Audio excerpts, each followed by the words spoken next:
which is Anthony's team. So let's take a look at his roster, and just kind of give me an idea of what you thought about how he drafted.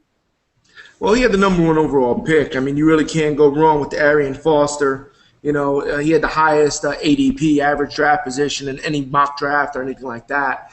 But he followed it up with AJ Green. I say but in the sense of it's not a terrible pick, you know, but he's a second-year guy. You know, he could. To me, there was other guys out there that are more established than AJ Hold on, Green. before we go too much further, go ahead and Yeah. bring up his roster so we can go ahead and reference that while we're doing It is up. You just got to click on the screen there, Slim. It's right there. it. What am I missing? Oh, it's all the way over. Okay, go ahead. All right, my bad. Go ahead. Continue. So, you know, and I think you know, for Matt Ryan to go so early in the third round, that's kind of reaching for me. I think he could have waited a little while longer, or maybe he reached. Do you think he would have been there in the fourth round if he'd have waited? Matt Ryan. I don't know. Ryan in the fourth. Oh, well, he was in the third, but do you think Matt Ryan would have been No, there? would he have been available in the fourth? Yeah.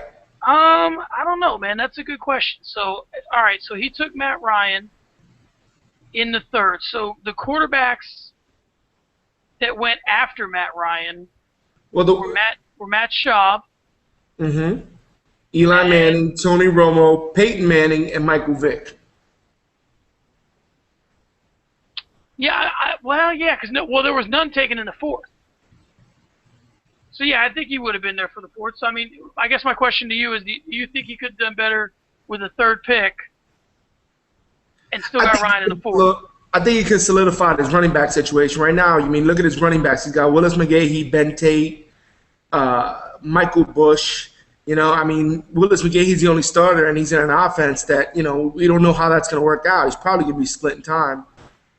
Ben Tate, he got as a handcuff. So really, all he's got is really two solid starters. I mean, one stud in Foster, and then Willis McGahee is his secondary guy. One of those guys go down. I mean, Willis McGahee or Michael Bush go down, he's in trouble.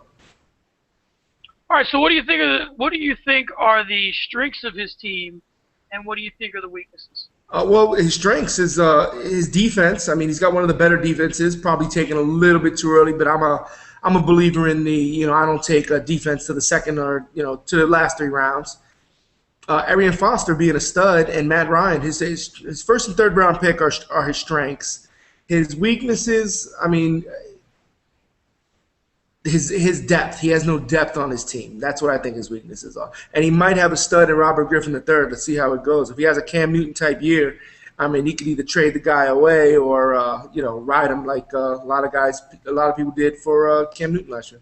Well, I guess my question with him is, does that ever happen, though? I mean, we say that every year, that you get the backup guy, and if he ends up, it's either that he's going to be better than your first quarterback you selected, and you're going to start him over him, and then you kind of wasted your early pick. Or, I don't know. I mean, it's good to have a good backup, but I don't know. I mean, does it ever happen that someone gets the guy that has a breakout year and then you end up trading him? I mean, it seems like a rare occurrence, right? It all depends on what kind of – nowadays quarterbacks don't go down that much. So, I mean, they don't go down with all the rules around them. They don't go down that much. So, you know, you could say that, but at least he'll have him there, and his opponent don't have him. That's probably the best thing for it. But the one pick the one pick I did like was Sean Mendenhall in the 13th. You know, And you got him late. You got him late. He's coming off injury. Could be a starter. Could be a great starter. So let's get to the grades on TDs and beer. What do you give him? I don't know. I mean, I'm looking at what I'm seeing here. I like the Foster pick. I like Green. I like Ryan. Again, we said the defense was taken early.